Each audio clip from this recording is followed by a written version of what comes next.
Skip Bayless sends blunt reality check to Browns QB Shedeur Sanders.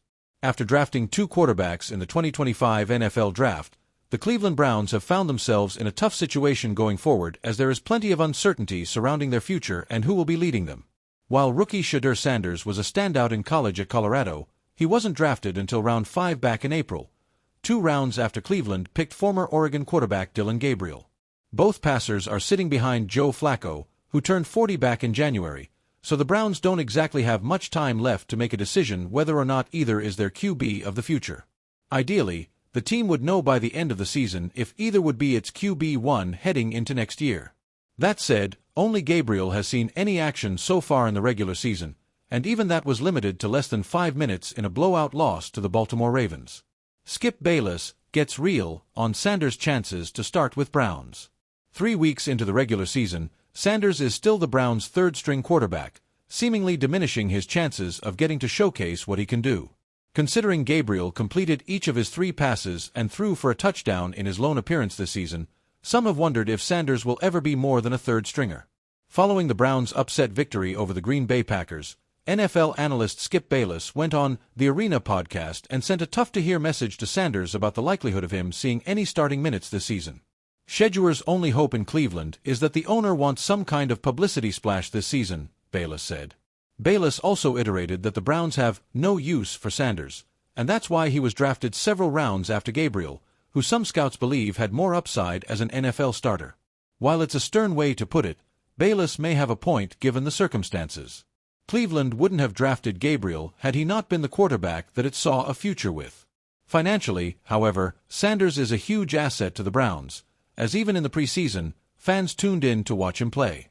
In his first preseason game, he had over 2.2 million people tune in, which was the most-watched preseason game in a decade. Due to the publicity he draws, as an organization, it'd be difficult for the Browns to trade Sanders. It might also be premature to move Sanders in general without seeing what he can do, and at some point, the Browns might risk Sanders checking out if he doesn't feel he'll be given a legitimate chance to compete for playing time. If Bayless is wrong and Sanders gets an opportunity to start due to the buzz he commands, it would make for some must-see TV.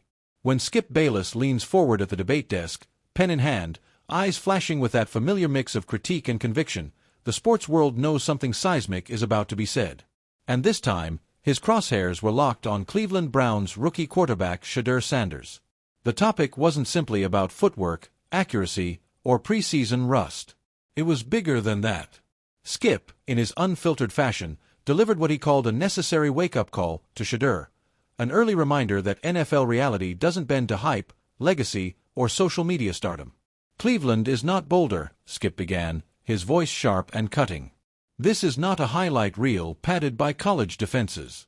This is the AFC North, the land of bruises, where legends are built or broken in cold November winds.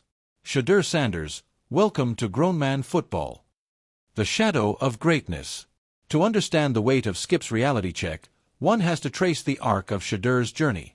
Born into the gravitational pull of Deion primetime Sanders, Shedeur inherited both an opportunity and a burden. His college years under his father's guidance were cinematic, dazzling throws, poise under pressure, and a charisma that pulled cameras and fans alike. But with that spotlight came the unspoken expectation: if Shedeur was truly Prime's son, he had to not only play well, he had to dominate. And now, standing in Cleveland's hardscrabble football town, he faces the uphill battle of proving that legacy doesn't throw touchdown passes, he does. Skip's words cut into that narrative like a surgeon's scalpel. You are no longer Coach Prime's kid, no longer the golden boy of Colorado, Skip said. You are QB1 of a franchise starving for relevance. These fans don't care about your Instagram following, they care about wins. The Browns' curse and the unforgiving city.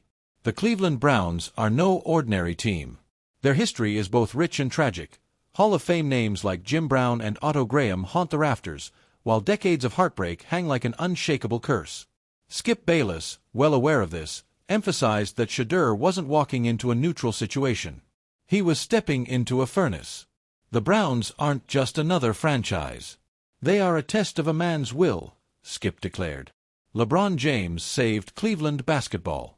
But Cleveland football? That's a dragon no one's been able to slay. If you want to be their savior, Shedeur, You better bring more than flashy highlights. You better bring steel in your spine. And the truth is, he's right. Browns fans are not fooled easily. They've endured quarterback after quarterback, some hopeful, some hopeless, and all eventually met with the same fate, swallowed by the expectations of a city desperate for salvation. The AFC North Gauntlet. Skip, a master of dramatics, painted the full picture of what Shedeur must face. "Look around you, young man," he said. "Across from you is Lamar Jackson, a former MVP who redefined the quarterback position. In Pittsburgh, there's a defense that smells blood in the water. In Cincinnati, Joe Burrow sits like a modern-day Joe Montana, unflappable and surgical. And you, Shedeur, you are the rookie in this jungle. You are the hunted." The AFC North has long been a graveyard for inexperienced quarterbacks. Its teams are built on physicality, hostile environments, and defensive schemes designed to expose weaknesses. Skip's warning wasn't meant to discourage, but to jolt Shedeur awake. "This isn't a 7-on-7 in the summer heat," Skip barked. "This is Myles Garrett in practice. This is TJ Watt on third down. This is reality. And you better be ready to survive it." The social media mirage. One of Skip's sharpest critiques came against Shedeur's digital persona.